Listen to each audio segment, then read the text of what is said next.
Hi guys, mga loads, welcome back to my channel. Medyo matagal-tagal nakabalik si Nakmar kasi sa daming trabaho, medyo busy. So meron tayong bagong customer ngayon. Isang hukom or judge, babae. So yung kanyang unit, Pajero 2015 model. So hindi walang masyadong problema to. So part lang na maintenance lang ito. So ang gagawin natin, EGR cleaning. Kasi mukhang hindi pa daw niya napaklining yung kanyang unit sa daming hearing na kanyang inasikaso. Kasi isang judge siya, pero babae. So ayan, nakapwesto agad, pinasok agad sa Nakmar kasi mahirap na. Pina-priority natin. So ito is magkapamilya na kami, distant relative na. Pero may kadugo pa rin ni Nakmar. May dugo pa Nakmar dito. So ayun, inopen na yung hood, tinitira na ni Mr. Imboy. So, ang nakapaganda dito ni Mr. Imboy, kasi ma-entertaining to sa customer at saka sipag magtrabaho. Kahit hindi mo utusan, siya napuntahan ang customer, siya talaga yung makiusap sa customer. So, yun ang ginagawa kasi yun ang talent ni Mr. Imboy. Ayun no, palaging tumatawa kahit sa makina nakatingin. Iwan ko ba kung anong andyan sa makina, bakit tumatawa. Yung partner niya si Mr.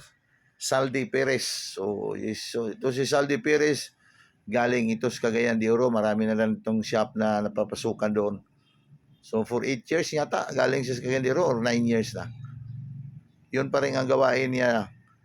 Yung gawain niya sa Cagayan, yun pa rin ang gawain niya dito. Siya ang wheel aligner natin, wheel balancer, tire change, saka vulcanizer sa mga tubeless tire. Meron naman siya idea sa mga makina dahil sa sobrang katagalan ng kanyang experience. Ayun si Mr. Imboy, palaging tumatawa. So active na active tong bata at saka masiyahin. So ayusin mo dyan. Ayusin nyo dyan pagtanggal, baka may masira tayo, mahirap na. Diretso tayo sa kulungan dyan, yung may-ari dyan, isang hukom. Kaya nga, pina-priority namin. So, pinull out na nila yung battery, tanggalin yung EGR, yung dapat tanggalin para mag-cleaning, tinanggal nila. So, yun ang ginagawa sa mga Nakmar boys. So, parang pasensya na sa video natin kasi yung cameraman natin is alanganin pa yung pulso niya. Baka galing sa trabaho, maliligo agad. Kaya nga, medyo yung pulso niya sa pagbibideo, mahirapan tayong tumingin. Baka sa susunod niyang kuha, maayos na. So, makapasmado yung kamay. Kaya nga, ito yung resulta sa video niya. Yung likot ng kamay. Hindi steady. Ayun, na full out na. So, ito yung intake. So, linisan na nila yon, automatic yan, SOP. Kasi dahil sa carbon deposit,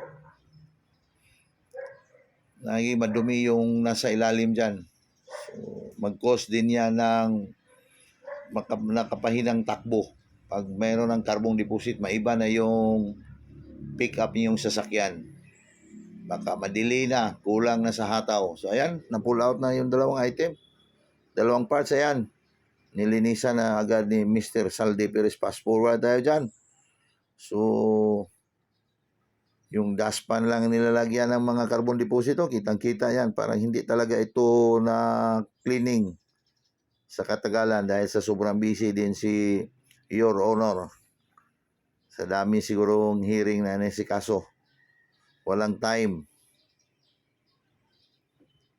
So, yan si Mr. Saldi. Nag-ready ng dustpan. Nagtabi ng dustpan kasi doon niya ilalagay yung mga carbon deposit. Oh, nako, masyadong maitim na yung mga nandyan sa loob sa intake. Maya kailangan nating hugasan para sure. So pinull out lang muna yung mga carbon deposit yan para paghugas, diretso-diretso na. Wala nang carbon deposit. At least makapagtipid tayo sa gasolina dyan na ihugas natin. Ayan, daming carbon deposit talaga.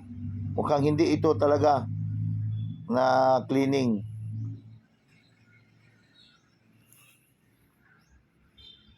Mula sa paggamit ng sasakyan hanggang ngayon. Imagine 2015.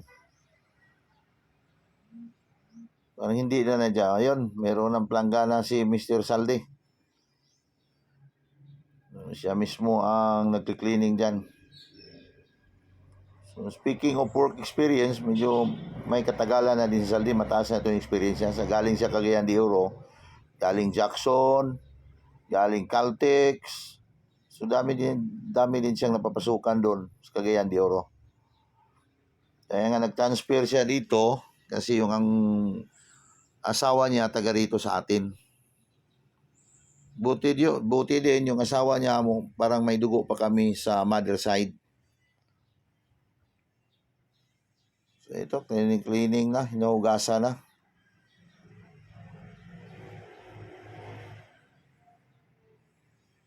So fast forward lang tayo dito. Ito, sobrang busy ito. Kahit sinong shop, magagawa to. Part ito ng maintenance ng ating sasakyan, lalong-lalo na pag diesel engine. Ito talaga ang gagawin natin. Every 30,000 kilometers to 50,000, pwede na tayong magpa-EGR cleaning. Kasi makapal na yung carbon deposit yan. At mag-cause yan ng minsan check engine, minsan delay yung kanyang pickup. So ayan, fast forward tayo. Tapos na nilinisan sa dalawang aktor ng NACMAR member, NACMAR boys, binalik na yung battery.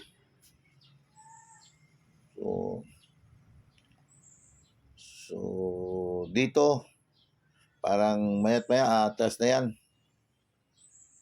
So, ayusin nyo dyan ha. Remember, isang hukom yung may-ari dyan. Dapat hindi tayo magkamali. Baka hindi na tayo dadaan sa korte. Pag tayo magkasala dyan, diretso na tayo sa rihas. Hindi, biro lang. So ito yung sasakyan. Isang Pajero 5 doors 2015 model. Simple lang, basic lang yung ginagawa natin. EGR cleaning. So basic na basic. Kahit saang talyer yan, pwede. So nagpasalamat din tayo kasi sa dinami-dami ng mga talyer dito sa atin, dito dinala ni Madam Your Honor. So ito, atras na. Parang okay na yon. Hindi na kailangan yan i-road test kasi walang problema yan. Cleaning lang yung ginagawa natin. So salamat sa mga NACMAR boys at saka video girl natin na si Madam Joy Yebes. So hanggang sa susunod na video ko. Salamat.